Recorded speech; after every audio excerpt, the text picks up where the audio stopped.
hak kewarganegaranya tidak hilang. Jadi terdakwahnya jadi terdakwa juga, dia juga tidak. Bahkan jadi terpidana pun dia masih bisa mengajukan PIKA. Itu perintah konstitusi kita. Tidak boleh kemudian orang dibunuh. Yang membunuh dalam hukum kami harus dihukum sesuai dengan peraturan perundang-undangan. Ada dua langkah yang saya yakin sudah dipertimbangkan oleh teman-teman kepolisian. Ada penyidikan internal dan internal berkaitan dengan pelaksanaan standar operasional itu apakah sesuai atau tidak. Kalau ada pelanggaran mungkin bisa dikenai sanksi paling berat, yaitu pemecatan secara tidak hormat.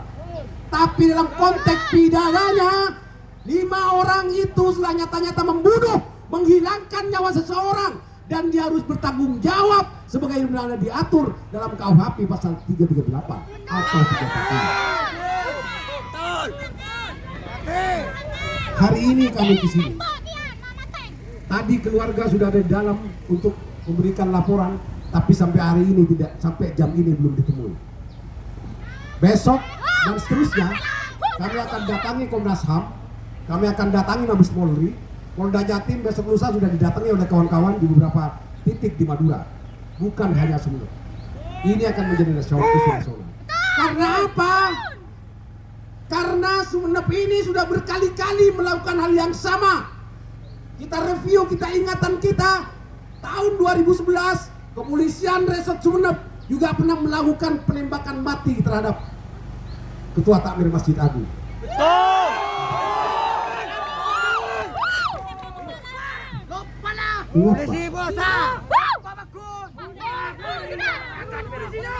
Dari 2.700 APBN kita, tahun ini 2.700 karena kita COVID.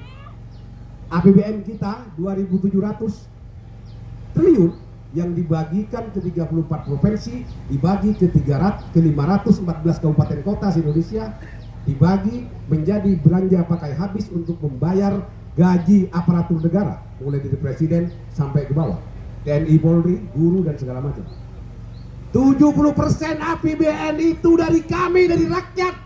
Jumlahnya 1.600 triliun itu hasil pajak yang diberikan oleh rakyat.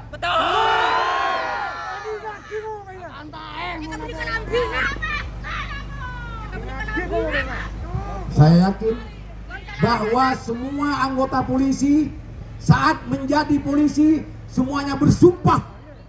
Apa sumpahnya?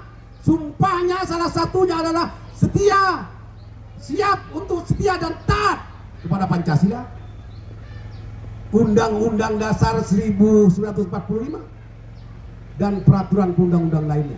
Itu janji setia. Kalau itu diingkari, maka kemudian Anda tidak disiksa oleh propam, tidak disiksa oleh pengadilan, Anda pasti disiksa di akhir.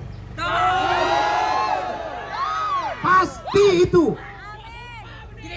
Kalau tidak ada siksaan bagi para pelaku kejahatan, hari ini juga kalau dibuat sama antara yang beriman dan tidak beriman, antara orang yang tunduk dan tidak tunduk terhadap peraturan, di akhir nanti tidak ada balasan. Saya katakan hari ini Tuhan tidak adil. Pasti itu.